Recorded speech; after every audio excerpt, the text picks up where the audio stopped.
I lived in this house for about 7 years, and I have a lot of stories from it. These are just a few. Some background info. This is in a small town in central Texas. The house is a 1-story, 3-bedroom, 2-bath with a front and back living room, a nice-sized backyard with a palm tree, gazebo, and a shed converted into a bar. It was right across the street from a Catholic church/cemetery, and after we moved out, we found out the property used to be an orphanage in the 1960s that shut down because before that, it was a funeral home with a crematorium that the orphanage was using to dispose of the bodies of the malnourished or abused children living there. We, me and my immediate family, were initially hired to clean up the house after the previous tenants trashed it. By trashed, I mean trashed. The carpet, when we cleaned it, it was a light beige colour, but it started out black. There were human-sized holes in the walls as if someone was slammed repeatedly all through the house. Dead chickens and other small animals were all over the floor, along with black candles, pentagrams on the walls and floor, and some mystery blood smeared on the back closet of the master bedroom. How'd we feel comfortable enough moving in after all we found? Well, when it was cleaned up, it was a really nice place, and the rent was only $4.50 a month. We should have known, just based off the low rent. First incident. It was our first day in the house. I had most of my stuff in already, so my parents told me to wait at the new house while they went to our old house with my siblings to get more stuff. I decided to take a nap after putting a few things on my dresser. In the centre of the dresser, I put a Mary candle my mum had given me. Might be important to note that the most satanic stuff was found in the master bedroom that had a walk-in closet, dressing room, and its own bathroom. This room became my room because everyone else was too scared to even set foot in it, including my parents. The whole 7 years we lived there, the only time anyone else but me set foot in the room was before we moved in while we were all cleaning the house. My little brother got the middle bedroom and my little sister got the room next to his at the end of the hall, next to the other bathroom. And my parents opted to turn the back living room into their bedroom. After arranging my stuff on the dresser, I laid on my bed to take a nap while waiting for my family to return with more stuff. Not 2 minutes after I shut my eyes, the candle slid off the right side of the dresser to the floor with a thud. I was a little freaked out, but as I was by myself, I tried not to, so I tried rationalising it, saying it was the wind or my dresser is crooked or slanted.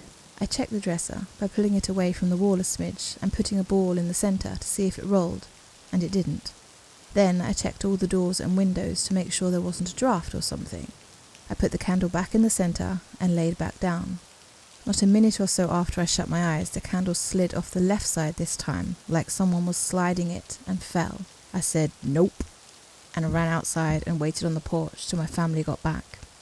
When they questioned why I was outside because it was summer and Texas is hellishly hot in summer, I replied that I wanted some fresh air and sun, trying to play it off so they wouldn't think I was crazy. Second incident.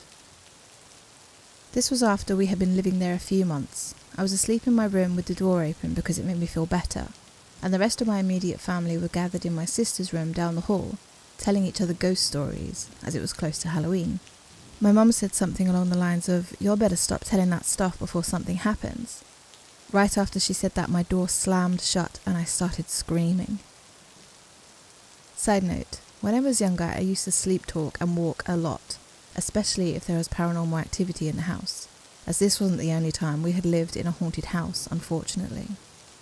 My mum urged my stepdad to go check on me, but he just said, "You go fucking check on her." So eventually they both came to check on me. They said once they opened the door, they saw me sitting up in bed with my eyes open but glassy and not focused on anything. I kept saying, get off me, help."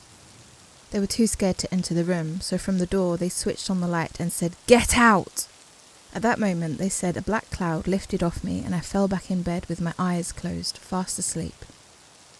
Then they freaking left me there because they were too scared and told me about it in the morning. I knew they weren't lying because the dream I had the night before matched up with what they were saying, and they both looked kind of pale when they were telling me. Scaredy cat jerks leaving me in there. Third incident. We have a family friend named Donnie Ray. For some background on him, he was a family friend as long as I can remember, but some would say he was a bit of an odd character. He distrusted cars with a passion, so he rode his bike everywhere, even if it was 30 miles away. He also lived in an abandoned house and used a toilet seat over a bucket, since there was no actual toilet, and set up his own irrigation near a stream to the house so he could have water. He was a kind soul, and we loved when he came to visit us. We mostly went to visit him, but sometimes he'd bike the 25 miles himself as a surprise visit. On this particular day, he came in the morning, and by midday, me, my mother, and Donnie Ray were chilling on the front porch, while they were drinking mixed drinks and I had my sweet tea. My mum finished her drink and asked Donnie Ray if he wanted another, as she was about to go inside and make herself another one. He said sure, why not, and she went inside. Not 30 seconds later, my mum came from the side of the house with different clothes on and walked up towards us. What's weird about that is, to come from the side of the house, she would have had to go all the way to the back door and then come all the way around. We said, "What are you doing? I thought you were going to make drinks." She said, "Don't worry about that, we can just talk." She proceeded to talk about death and suffering, kind of in a laughing manner, as if she found it enjoyable. We didn't say anything while she talked, because we were still wondering how she changed her clothes that fast. Suddenly, in the middle of her talking, she said, "I gotta go," and sprinted around the side of the house. Not 30 seconds after that, my mum came back through the front door with 2 drinks in her hand and her original clothes on. We both started back and she was like, "Why y'all chipping?" And we told her that she had come around the house with different clothes on, talking crazy. She of course didn't believe us and thought we were playing a joke on her. We dropped the subject and went back to chilling. After a bit, I wanted to go ride my bike.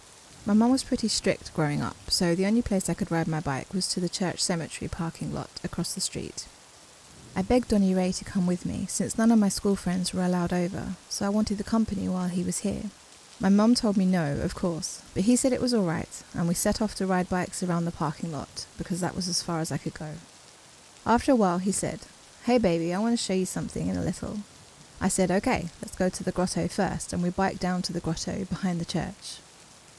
We sat on the bench there, and he asked what the grotto was for, and I told him you could pray or just think if you want. We sat in silence for a few minutes till he said, "Follow me." He led me down the cemetery part and we stopped in front of a grave. He said, "That's my brother right there. He died when he was a young man." I said, "I'm sorry, Donnie Ray. What was he like?" He told me and then started crying and said, "The angels have been talking to me and they say that he's waiting for me." I asked, "What do you mean?" "I'm going to die soon, sweetheart. The angels have been telling me so for a while now." I said, "Are you sick?" "No, I'm not, and I don't know how I'm going to die. I just know my time is coming soon." I was like, "No, you're not going to die, Donnie Ray. It's okay. It'll be okay, and it's okay to be scared." We hugged and stood there in silence for a little bit, then wordlessly we came back to the house. He spent a few more hours, then biked back home. 4th incident.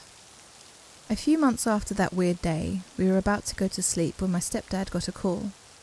It was Donnie Ray's mother, telling us that he had gotten hit by a drunk driver while on his bike. They couldn't even find all his body parts, that's how hard he got hit. Everybody started crying and freaking out. Suddenly a trash can in the kitchen we were all in started shaking. We froze and my stepdad screamed, "Leave now, you're not welcome here!" And it stopped. After a few minutes of us all standing around miserable, we shuffled off to bed. I thought back to what Donnie Ray had told me, and I cried into my pillow all night. Thank you so much for watching. We hope you enjoyed today's true story from Reddit. This story is read with permission from the author. If you would like to submit a story to be read, you can email me at nyxnecromedia@gmail.com.